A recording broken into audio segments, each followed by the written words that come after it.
धनबल की दवाई जनबल हमको भेजा गया है बना करके।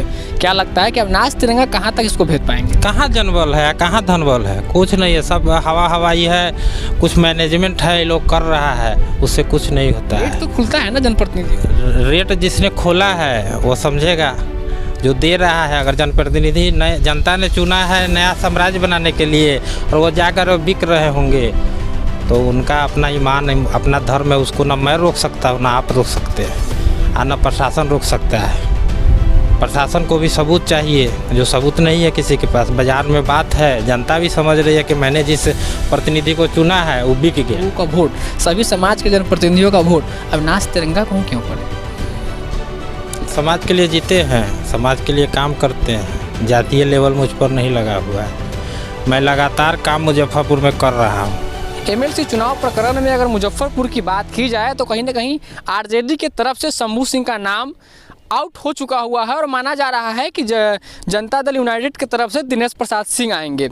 एक और नाम है जो एमएलसी चुनाव में कहीं ना कहीं शहर की राजनीति गरमाई हुई है, अविनाश तिरंगा नाम है, जो कहीं ना कहीं एक पहले पत्रकारिता जगत से आते थे और फिर ऑक्सीजन बाबा बने और अब एमएलसी चुनाव की तैयारी कर रहे हैं। अविनाश तिरंगा है हमारे साथ, खास बातचीत करेंगे पूरे एमएलसी चुनाव प्रकरण पे। ऐसी क्या स्थिति आन पड़ी तिरंगा जी जो आप ऑक्सीजन बाबा से अब एमएलसी चुनाव की तैयारी में लग गए? देखिए, एक मैंने स्लोगन दिया था कि रुक नहीं सकते हम, शुरुआत तो करनी पड़ेगी। तो जो माफिया तत्व हैं, जो राजनीति पर हावी हो गए हैं, जिसके कारण अच्छे लोग राजनीति नहीं करना चाहते हैं। राजनीति नाम सुनते ही लोग कहते हैं गंदगी है, लेकिन बगैर राजनीति के ना देश चल सकता है, ना समाज चल सकता है, ना विकास हो सकता है। इसलिए अच्छे लोगों को राजनीति में आना होगा और माफिया राज को समाप्त करना होगा। इसी उद्देश्य से लोगों के बीच से आ रहे प्रस्ताव को मैंने स्वीकार किया और एक जंग शुरू की है। माना जाता है, चूँकि आप भी शहर से हैं, देखा शुरू से ही 19 सालों से एमएलसी में दिनेश प्रसाद सिंह स्थानीय रहे और वो कहीं ना कहीं एमएलसी के पद पर रहे, 19 सालों से उनका रहा और अब आरजेडी के तरफ से शंभू सिंह का नाम आया है, सामने आ चुका हुआ है। तो क्या लगता है कि दोनों के बीच में टक्कर कितना महत्वपूर्ण होगा? कोई टक्कर नहीं है, टक्कर हमसे होगा।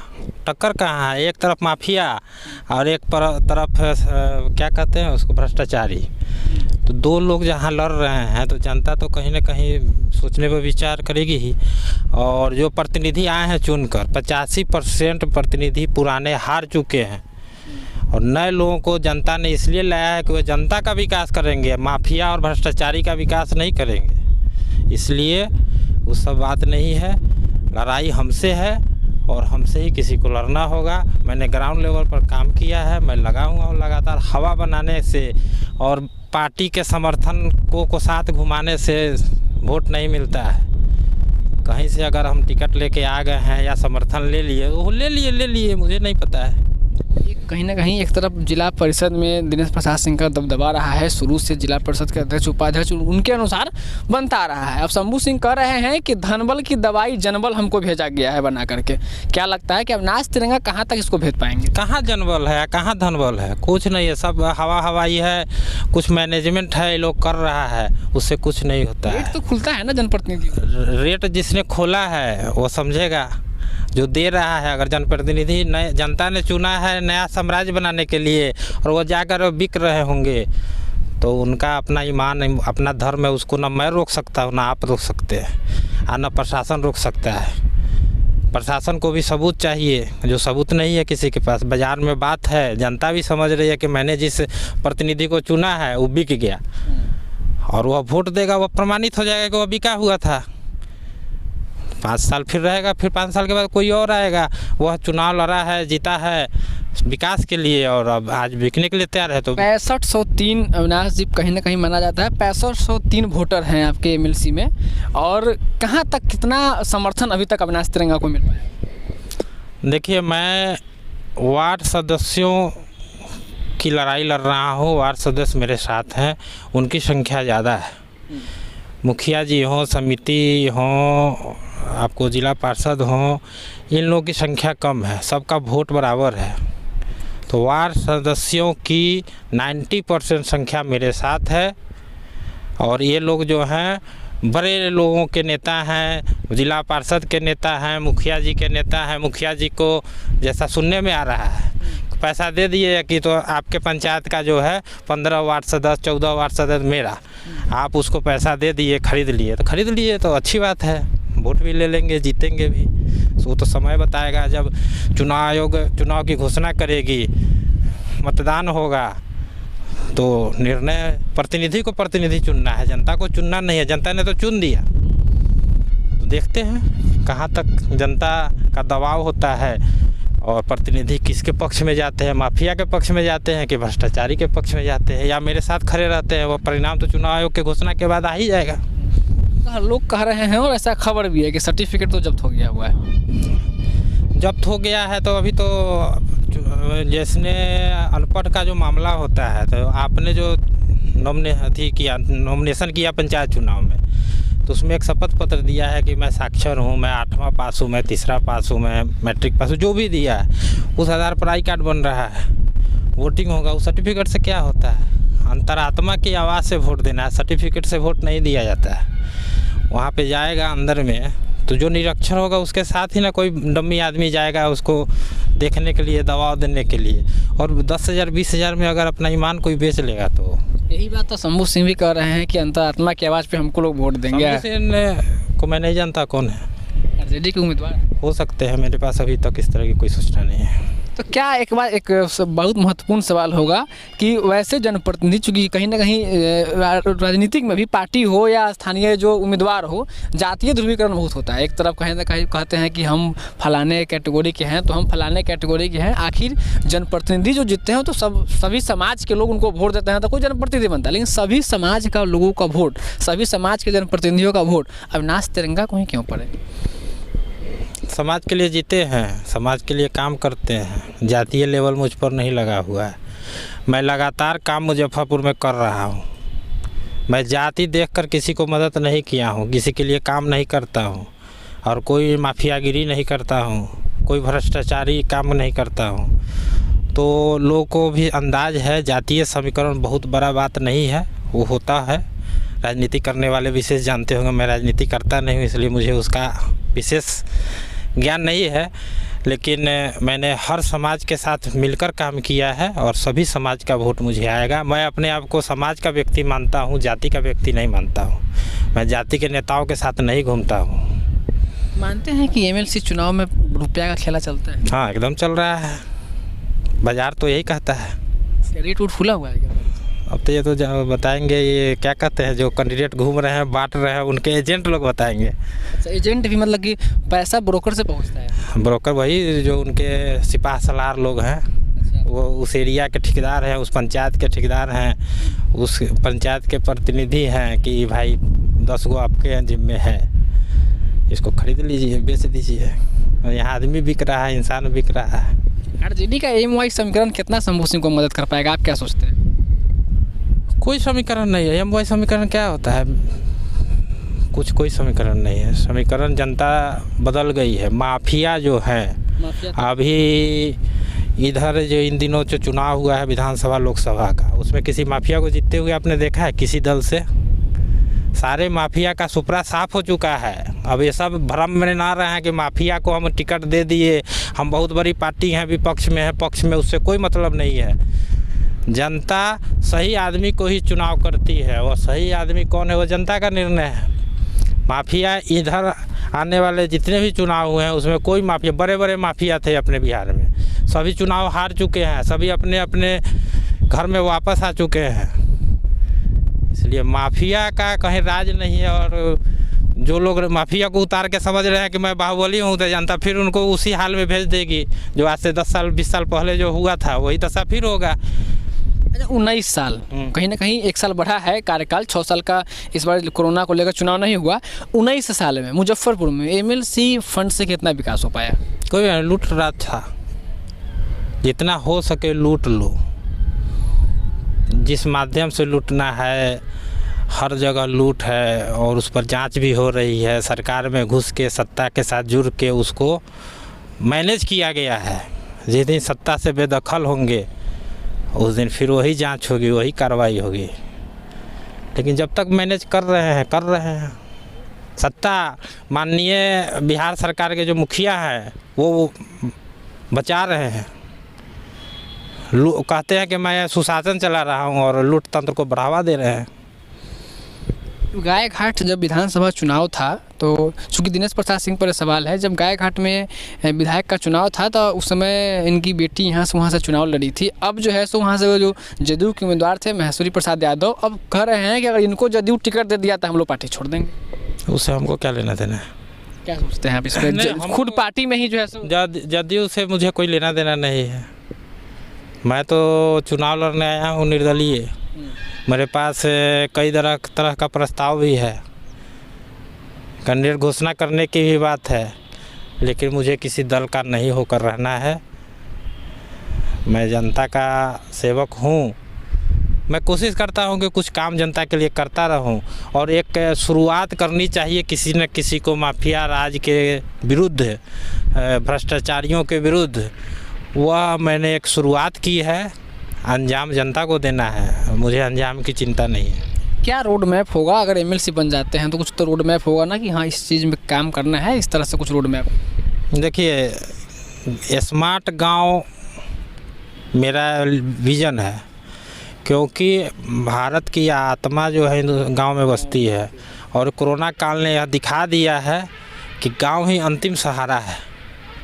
तो गांव में ऐसी सुविधाओं का डेवलपमेंट हो कि गांव के लोग बाहर जाने के लिए मतलब कि करना ही हो कि मैं बाहर जाना ही पड़े रोजगार के लिए। सब सुविधा गांव में मिले। गांव को ही इस हिसाब से मैं व्यवस्थित करना चाहता हूं कि आने वाला समय गांव भी शहर के रूप में दिखे, स्मार्ट हो, शहरीकरण नहीं हो जाए। शहर में व्यवस्था सही नहीं है। स्मार्ट सिटी भी बन रहा है मुजफ्फरपुर, लेकिन अभी क्या दशा है शहर का सो आप देख रहे हैं। हर आदमी अपने अपने घर में पैक रहता है। जिला में अगर बात किया जाए अविनाश जी, तो एक चीज़ देखते हैं कि कहीं ना कहीं शहर में सब लोग किंग मेकर की भूमिका बनाते हैं। नगर निगम स्मार्ट गांव का डेवलपमेंट संभव है? होगा, प्रयास करने से ही होता है। बगैर शुरुआत किए कुछ हो नहीं सकता है।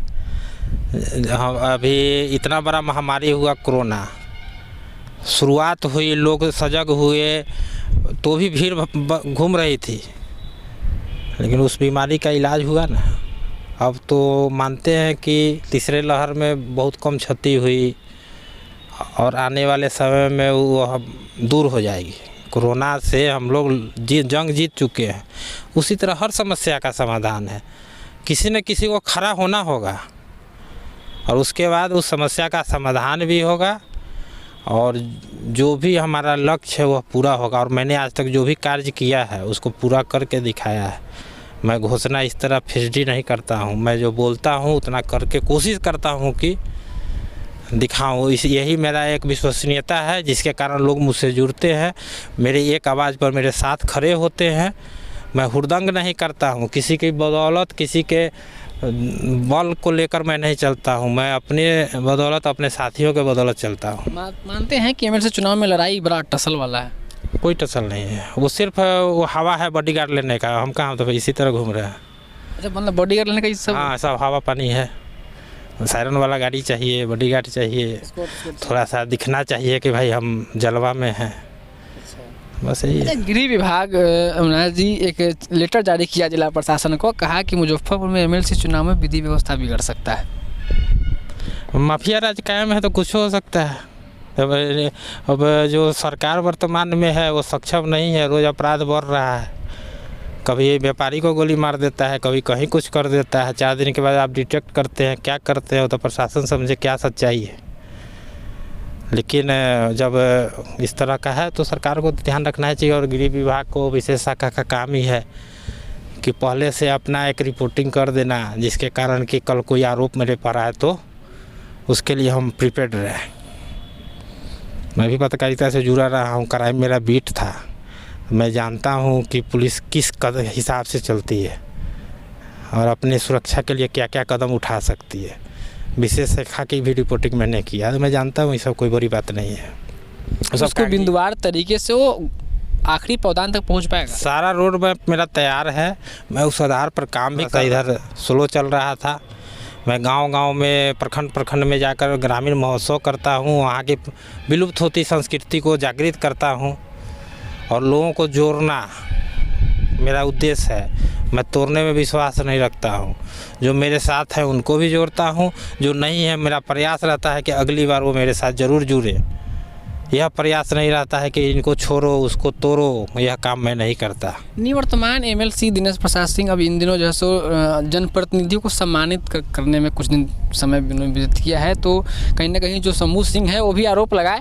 क्या लगता है कि एक तरफ 19 सालों से जनप्रतिनिधियों के ख्याल आई और जनप्रतिनिधियों को सम्मानित कर रहे हैं, आपका क्या विजन हुआ कि जनप्रतिनिधियों के साथ कैसे कनेक्टिविटी स्थापित कर पाए? देखिए, जनप्रतिनिधियों का सम्मान नहीं कर रहे हैं, बेवकूफ़ बना रहे हैं। सम्मान किस चीज़ का? चुनाव जीते जनप्रतिनिधि, उनका सम्मान जनता करेगी। मैं भी सम्मान का दौर चलाता हूँ, हर साल 9 देवियों का सम्मान करता हूँ, हर साल मुजफ्फरपुर के 11 विभूति का सम्मान करता हूँ। उस पर कोई आरोप नहीं लगा सकता है कि गलत लोगों का मैंने चुनाव करके, मेरी टीम ने चुनाव करके सम्मान किया है। अगर वो आदमी अपने क्षेत्र में कुछ किया है तो उसका सम्मान ज़रूर होना चाहिए। लेकिन वोट के लालच में बुर्बक बना रहे हैं, मुर्गा खिला रहे हैं और एगो माला पहना कर डायरी या घड़ी देकर आप कह रहे हैं कि मैं सम्मान के, वो सम्मान है, उसका अपमान है। सम्मान क्या चीज़ का? कोई सम्मान उमान नहीं, बेवकूफ़ बनाना है। उस अभी प्रतिनिधि तो जीत कर आए हैं, जनता के लिए कुछ करेंगे तो 5 साल के बाद उनका सम्मान होना चाहिए कि इन्होंने अच्छा काम किया है, फिर से इनको जीतना चाहिए। तो ये सब नहीं है, सम्मान नहीं, मूर्ख बनाने का काम। गांव का विजन के साथ वैसे जनप्रतिनिधि जो जीते हैं, क्या कहेंगे उनको? उनसे मैं लगातार मिल रहा हूँ, वैसे लोगों की कमी नहीं है। वाले साथ मैं लगातार वार्ड सदस्यों से मिल रहा हूँ, उनके संगठन को मैं लीड करा रहा हूँ, उनसे मैं जुड़ा हुआ हूँ और वैसे लोग मेरे साथ हैं। और जो नहीं है वो भी आएंगे, वो भी वाच कर रहे हैं कि कौन सही है कौन गलत है। कुछ लोग गंदगी फैला रहे हैं, उस गंदगी फैलाने से कुछ नहीं होता है। कुछ परसेंटेज लोग होते हैं, सब बिकने वाले भी नहीं हैं। और ज़बरदस्ती अगर आप किसी को कुछ दियाइएगा तो भाई गिफ्ट है कि गिफ्ट है, तो गिफ्ट तो एक बहाना है।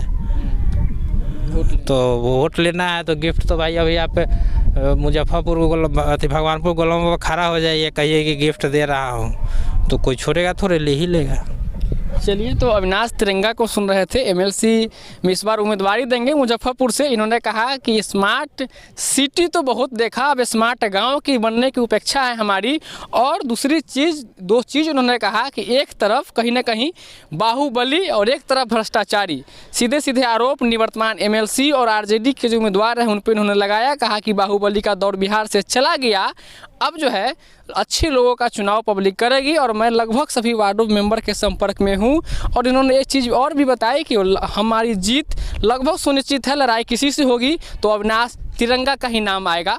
देखना दिलचस्प होगा कि एमएलसी चुनाव के घोषणा के बाद चुनाव आयोग जब घोषणा करती है, उसके बाद जब चुनाव होती है तो रिजल्ट क्या आता है। और एमएलसी का जो रिजल्ट होगा, जो जनप्रतिनिधि वोट करेंगे, तो किसके सर पे इसका ताज सजेगा, ये भी एक बड़ा दिलचस्प देखने वाला मौका होगा। कैमरे के पीछे सहयोगी अविनाश हैं और गौरव के साथ मुजफ्फरपुर नाउ आप देख रहे हैं।